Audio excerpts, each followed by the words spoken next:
En écrivant la vidéo consacrée à l'Union Européenne, je me suis rendu compte que même quand j'essayais de pas être technique, il valait quand même mieux savoir à peu près comment fonctionne l'Union Européenne pour suivre. Et que ça méritait donc un petit épisode hors sujet. C'est parti.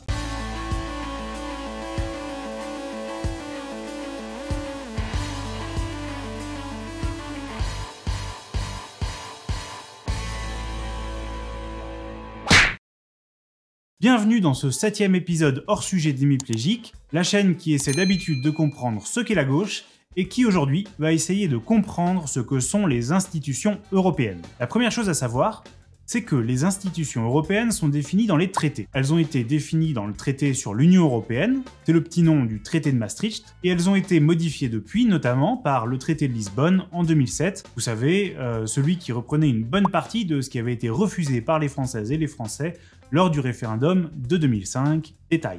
Petite devinette, combien y a-t-il d'institutions européennes? 3, 4, 7, 27? Je vous laisse 3 secondes pour y réfléchir.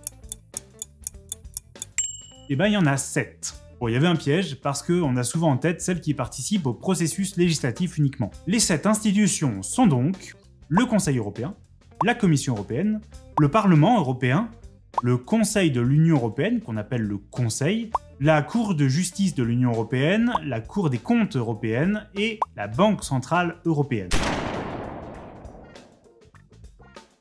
Le Conseil européen, c'est le club des patrons. Ce sont les 27 chefs d'État et de gouvernement. On y retrouve Macron, le chancelier allemand, le président du gouvernement espagnol, la première ministre italienne, bref, vous avez compris l'idée.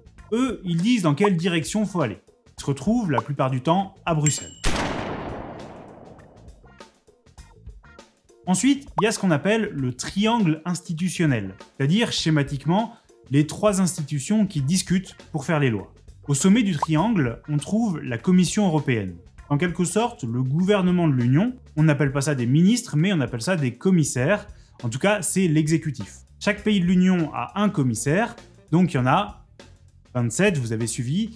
Et bien sûr, pour savoir quel pays a quel poste, c'est toujours le grand marchandage. Là où la Commission a beaucoup de pouvoir, c'est qu'elle est la seule dans l'Union européenne à disposer du pouvoir d'initiative législative, donc c'est la seule qui peut proposer des lois. En France, le gouvernement rédige des projets de loi, et l'Assemblée peut rédiger des propositions de loi. Et bien, côté européen, il n'y a que le gouvernement qui peut le faire. C'est l'un des points les plus critiqués des institutions européennes, le fait qu'une instance non démocratique ait un pouvoir si fort. A noter que la Commission défend l'intérêt général européen et que les commissaires ne représentent pas leur pays, mais l'UE tout entière. Le siège de la Commission est à Bruxelles.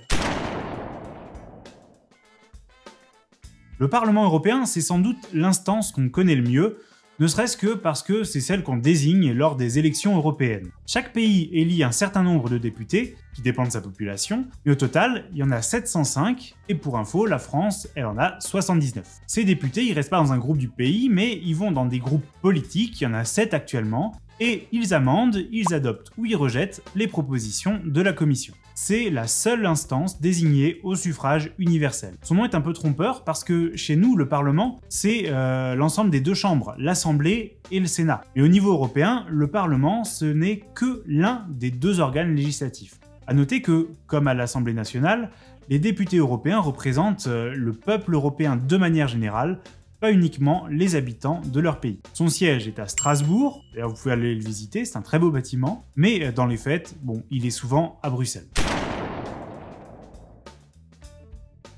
Le Conseil de l'Union européenne, c'est le 2e organe législatif. Pour vous mettre une image en tête, vous pouvez considérer que c'est le Sénat. Enfin, c'est très grossier comme image, mais bon, ça peut aider. Il est composé des ministres de chacun des 27 pays, mais évidemment, on va pas mettre tous les ministres de tous les pays ensemble à papoter tout le temps, donc sa composition change en fonction des sujets. Par exemple, quand on parle finances, ce sont les 27 ministres des finances qui se réunissent. Quand on parle agriculture, ce sont les 27 ministres de l'agriculture, etc. Vous avez compris le concept. Au Conseil, chaque ministre défend son bout de gras. Il représente les intérêts de son pays. Le siège du Conseil, c'est à Bruxelles. Voilà pour le triangle institutionnel. Si je résume ce qu'on a vu jusqu'ici, le Conseil européen, c'est les patrons qui disent vers où il faut aller, la Commission européenne, c'est le gouvernement qui propose des lois, le Parlement, le peuple, et le Conseil de l'Union européenne, les ministres, amendent et votent les propositions de la Commission.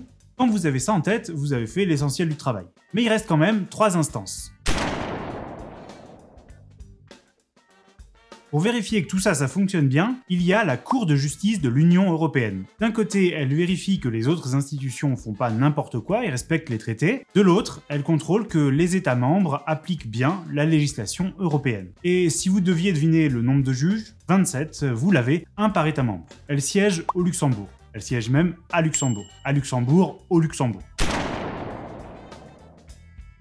Alors ça va pas vous surprendre, mais la Cour des comptes européenne a pour mission de contrôler ce que l'Union européenne fait avec l'argent. Donc elle regarde combien d'argent rentre, combien d'argent sort, qui porte les mallettes, s'il y a des fraudes, de la corruption, ce genre de choses. Des membres, il y en a 27 évidemment, heureusement qu'on n'est pas à 200 avec tout ça, et son siège c'est, et là c'est fort, c'est très fort, son siège est à Luxembourg. On contrôle les comptes de l'UE du Luxembourg. Un peu comme si le siège de la SPA était dans un abattoir Bigard si vous voulez.